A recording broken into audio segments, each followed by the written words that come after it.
further in. The first person that's going to speak is over here is Isabelle. There's this great video called Herding Cats. Yes. Is that everybody, Reiko? Okay.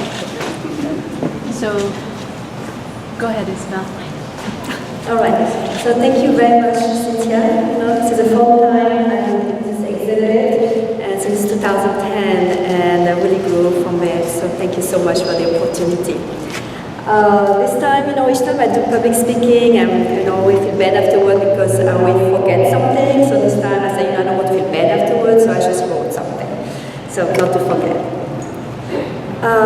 So this year, Cynthia told the woman who has visions, a place of her own, gave me a break and did not push me to imagine how a place of her own would be. I know you have gone through a lot in the last few years. Sorry. Why don't you try it without the mic? I just speak really loudly. Okay, so so she gave me a break. So you've gone through a lot this year, and why don't you stay in the trauma room? And I say yes. Thank you, Cynthia. So once in grief, it is indeed almost impossible to imagine otherwise.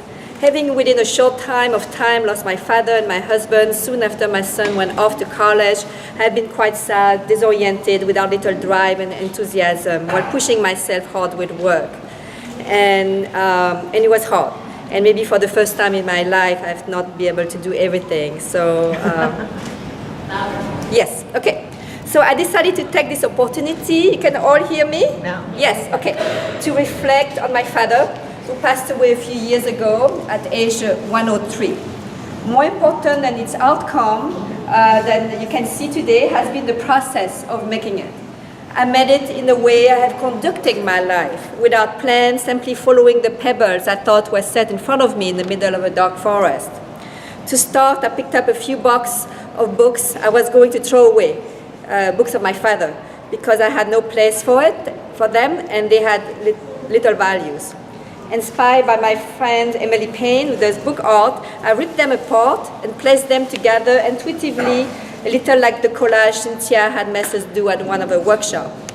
I was first attracted to the blue and the green covers because it reminded me of my father's blue eyes and his love for nature, which I shared with him.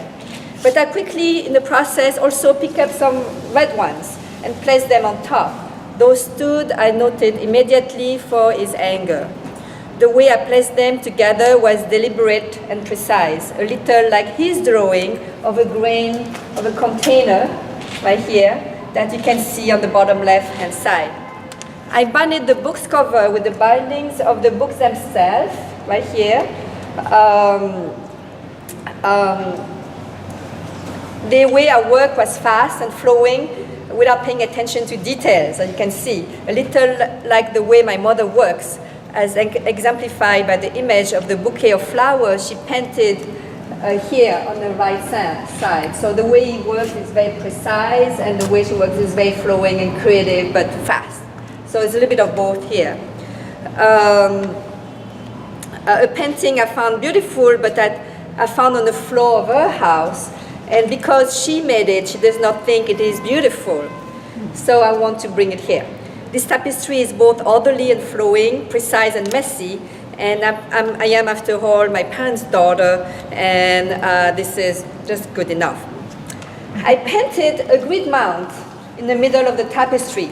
The border of the mount touched all the blues and green book covers, right? They all bring together, and suggest an effort to unify all the pieces to make sense of my father's in a way.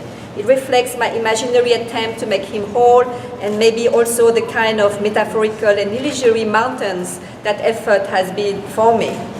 It also evoked a memory of his visit to my house in San Francisco, when he looked at the amazing view I have of the city from my house, and he said, okay, this would have been nice if instead of this city view, you will have a view of trees. The painting of this mountain took some time, as if it never seemed to be quite right. Then once done, I took my father's photo, right here, there's two of them, and a sample of his writing. I chose an excerpt of a story he wrote about me when I was a child. It was a sweet story of me knowing that it rained a day because of the pebble of the driveway of our home did not make any sound as we drove in it. As I placed his photo, I thought that he would not have been the father he was without my mother. So I added her photos, right here and right there. So, and an excerpt of her writing. My mother, educated in the French school in Vietnam, believed that other people's work is more valuable work. So she translated and copied painting of famous French painters.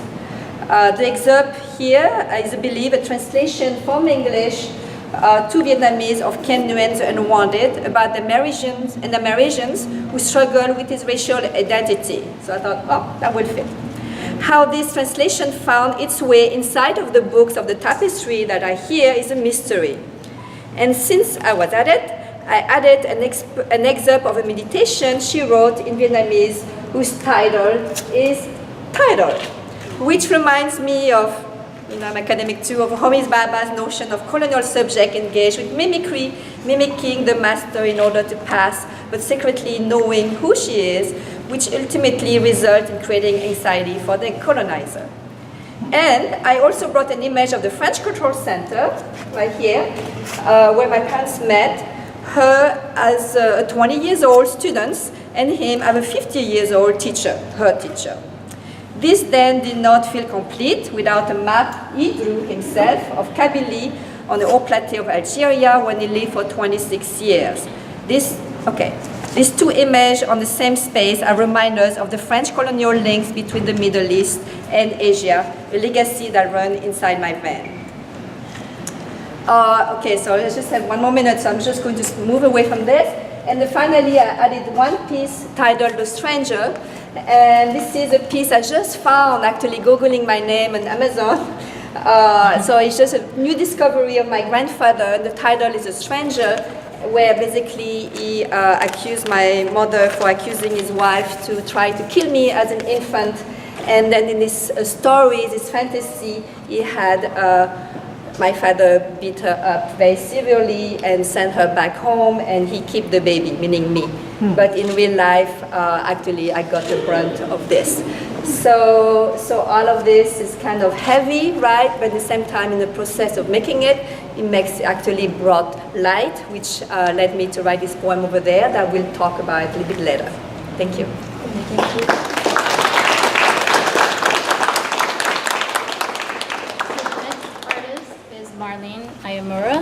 And her piece is low to the ground, so if you can't see it right now, you can see it later when people walk out of the space, but at least you can hear her now.